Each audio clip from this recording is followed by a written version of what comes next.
ఈరోజు కోతుల గురించి కొంచెం మాట్లాడుకుందామా. మేము మల్లాం నుంచి ఇంటికి వస్తుంటే ఇలా దారిలో ఒక గుడి లాంటి రేకుల షెడ్డు పక్కన ఈ కోతులు కనిపించినాయి. అందరిలానే మేము కూడా ఆ రోడ్డు మీదే వస్తున్నాం. మేము అది చూసాము. అయినా ముందుకొచ్చేసి ఇంటికి వచ్చేసి ఉంటాం. కానీ అప్పుడే ఒక కోతి ఆ నీటి కోసం బోర్కి కింద నీళ్ళు వస్తున్నాయి కదా, అక్కడ తన చేయి పెట్టడం, నోరు పెట్టడం, ఆ నీటి చుక్క కోసం అది తప్పించిపోవడం మేము చూసాం.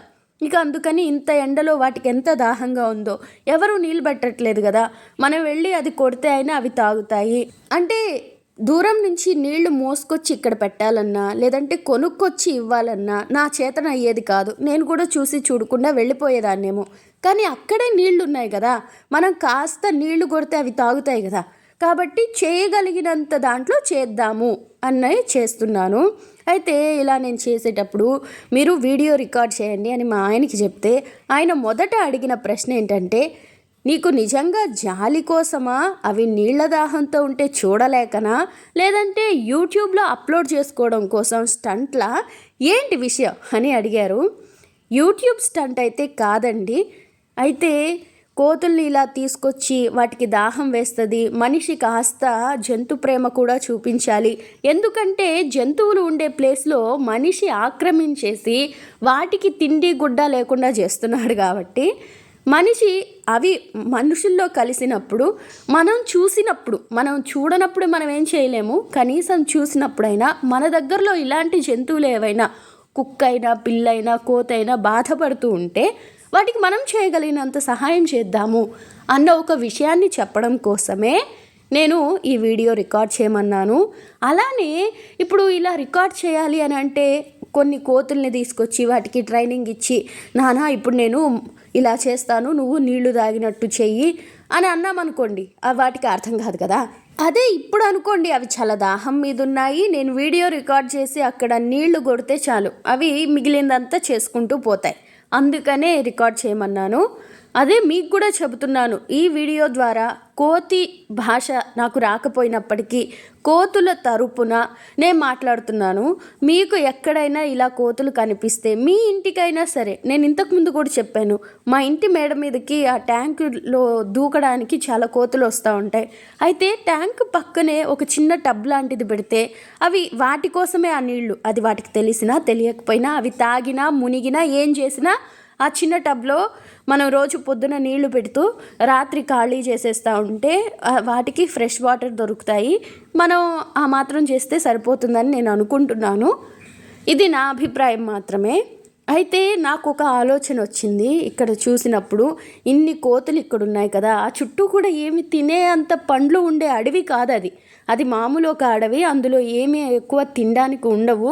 సరే, అక్కడ అమ్మవారి గుడిలాగా ఉంది అన్నాను కాబట్టి జనాలు అక్కడికి వచ్చి తిని పోతూ ఉంటారనమాట.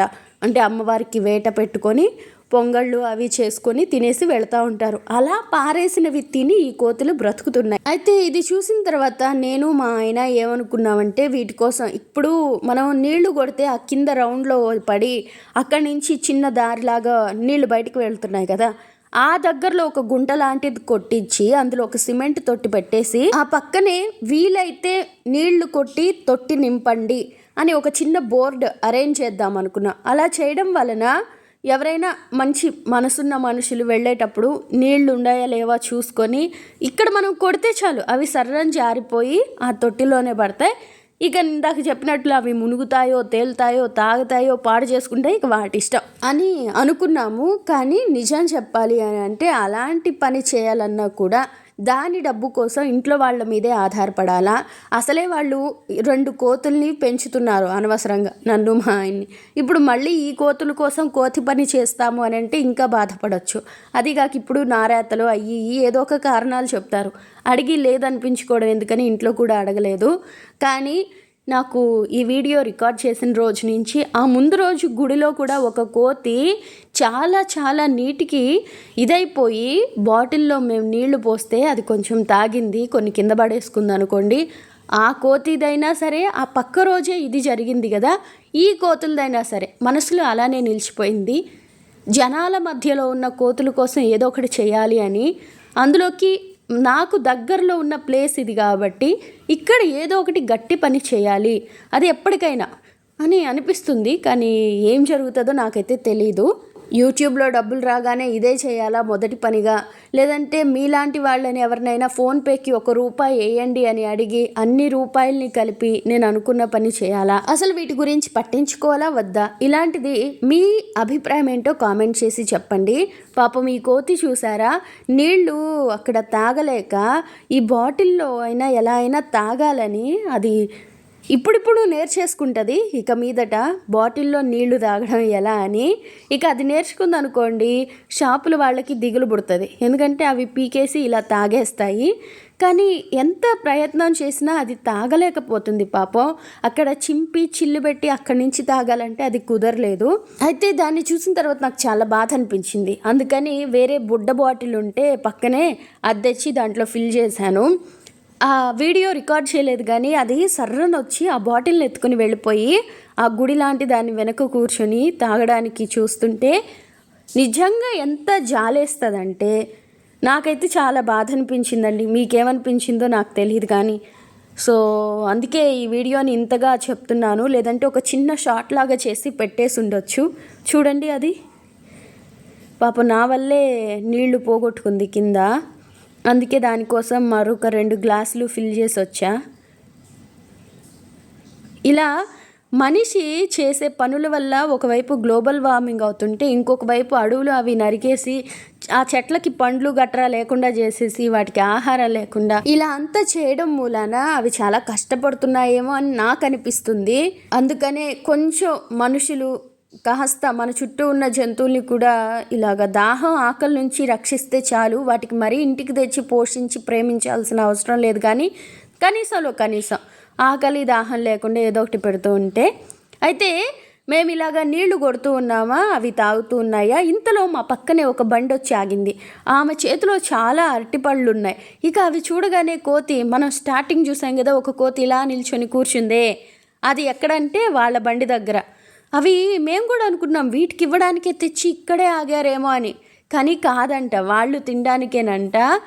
సరే వీటన్నిటికీ ఇవ్వాలంటే ఒక్కొక్క దానికి ఒక్కొక్క పండించిన వాళ్ళ చేతిలో ఉండేవి సరిపోక ఇంకా ఎక్కువ కావాల్సి వచ్చిండు. కానీ ఆ నిమిషం ఆ కోతులు చూసిన ఆ చూపు, వాటి ఆత్రం, వాటి ఆకలి చూస్తే మాత్రం అప్పుడు కూడా బాధ అనిపిస్తుంది. ఇక వాళ్ళేమో చేయని తరిమేసి వెళ్ళి ఆ పక్కన ఎక్కడో కూర్చొని తినేసి వెళ్ళిపోయారు. ఆకలి దాహం మనకైనా ఒకటే, దేనికైనా ఒకటే. కాబట్టి ఈ చిన్న విషయంలో మనం చేయగలిగినంత సాయం చేయాలని ఈ కోతి పిల్లల తరపున నేను మాట్లాడుతున్నాను, నేను అడుగుతున్నాను, అభ్యర్థిస్తున్నాను. చూస్తున్నారా ఒకదాని తర్వాత ఒకటి ఎలా వచ్చి తాగిపోతున్నాయో. కొన్ని కోతులు పిచ్చి కోతులు, అవి నీళ్ళని కింద పడేసుకున్నాయి. కానీ కొన్ని మాత్రం తెలివైనవి. ఇప్పుడు ఇటువైపు తాగుతుంది చూసారా, అది చాలా తెలివైంది అదనమాట. ఇంకేం చెప్పాలా, ఇప్పుడు ఈ కోతి ఇలా దీని మీదకి ఎక్కింది కదా, ఎందుకో తెలుసా, ఇక్కడికి ఈ పక్కన ఉన్నారని చెప్పాను కదా అమ్మవారు, ఆమె దగ్గరికి ఈవిడ నిమ్మకాయలో ఏంటో కొబ్బరికాయ తెచ్చింది. అయితే నేను ఒకటి చెప్పాలనుకుంటున్నా, ఈ దేవీ దేవతలు దేవుళ్ళు వీళ్ళందరూ అమృతం తాగేసి ఆకలి లేని వాళ్ళు, కానీ మనము జంతువులు అలా కాదు కదా. కాబట్టి వీలైనంత వరకు ఆకలిగా ఉన్న మనుషులకి, వాటికంటే ముఖ్యంగా నోరు లేని జీవాలకి, జంతువులకి మనం ఆకలి తీర్చే ప్రయత్నం, దాహం తీర్చే ప్రయత్నం చేస్తే ఆ భగవంతుడి కృపా కటాక్షాలు మన మీద ఉంటాయని నేను విన్నవించుకుంటున్నాను, మనవి చేసుకుంటున్నాను. ఎవరిని తక్కువ చేయాలని కానీ తప్పు పట్టాలని కానీ కాదండి. అసలే ఇది వేసవి కాలం కదా, ఇప్పుడు దాహం చాలా ఎక్కువగా ఉంటుంది. వీటికి నోరు లేదు అడగడానికి. పోనీ నోరు లేకపోయినా డబ్బులున్నా చాలు, ఎందుకంటే ఏ కొట్టువాడైనా డబ్బులు ఇచ్చింది కోత మనిషి అని చూడ్డు. డబ్బులు వచ్చిందా దానికి తగిన ఐటెం ఇచ్చేసామా లేదా చూస్తాడు, అంటే అది తినడానికైనా తాగడానికైనా. సో వాటి దగ్గర డబ్బులు కూడా లేదు కాబట్టి మనమే వాటిని చూసుకోవాలి.